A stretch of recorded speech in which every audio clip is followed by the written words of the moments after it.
Medical science has made huge strides in aiding and repairing the human body when it's damaged. But will it ever be able to reverse the irreversible? Restore what's been permanently lost through damage and decay?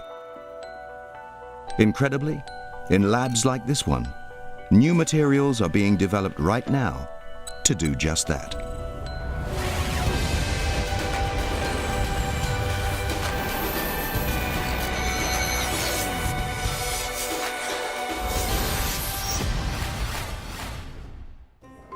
This is Charing Cross Hospital in London, England. Surgeon Rajarshi Bhattacharya is performing a knee replacement operation. We were doing a total knee replacement today on a lady who presented with pain in her knee. You essentially replace the worn out part of the knee with metal and plastic. If we did not have these materials to replace the knee joints with, then you are really struggling to take the pain away. So you are essentially resigning them to a life of immobility, possibly wheelchair, possibly having to use walking aids throughout their life.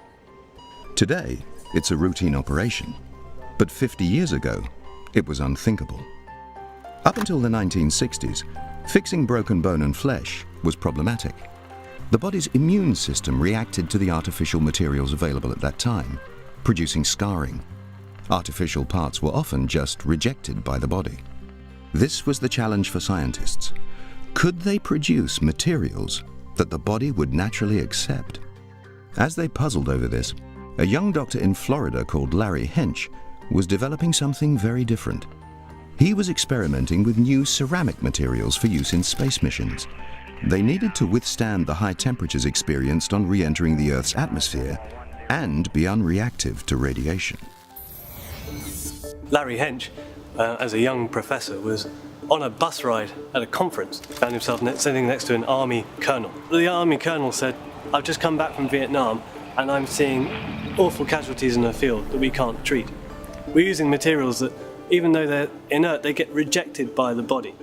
With all your high-tech knowledge on these materials, can't you design something that will withstand the aggressive environment of the body?" So Larry went back to his lab and started working on that problem. And the material he came up with was bioglass.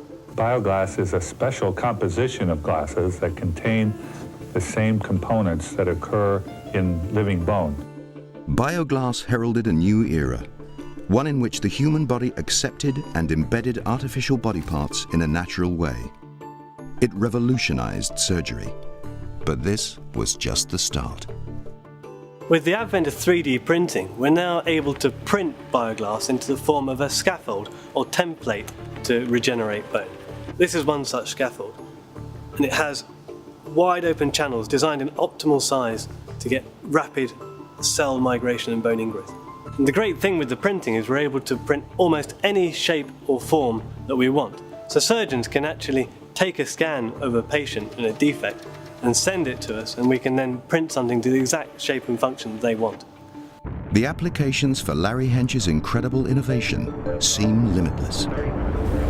In fact, Sensodyne have incorporated a particular form of bioglass, called Novamin, that is used to help a condition that may affect as many as 1 in 3 adults, the pain of sensitive teeth. So why do we have sensitive teeth? Because our dentin, which is just under the enamel, is often exposed, and it has little tubules that run into the nerve cavity. So hot and cold things can cause you pain. If you brush your teeth with toothpaste that contains tiny particles of bioglass, it dissolves in your mouth and releases these ions like calcium and phosphate, and they combine in your mouth and deposit on the dentin as natural minerals, such as that that's in the dentin and enamel.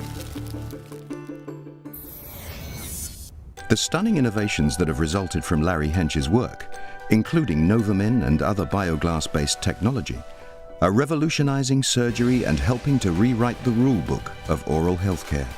With the future development of new materials, we will continue to be able to repair and rebuild our bodies like never before.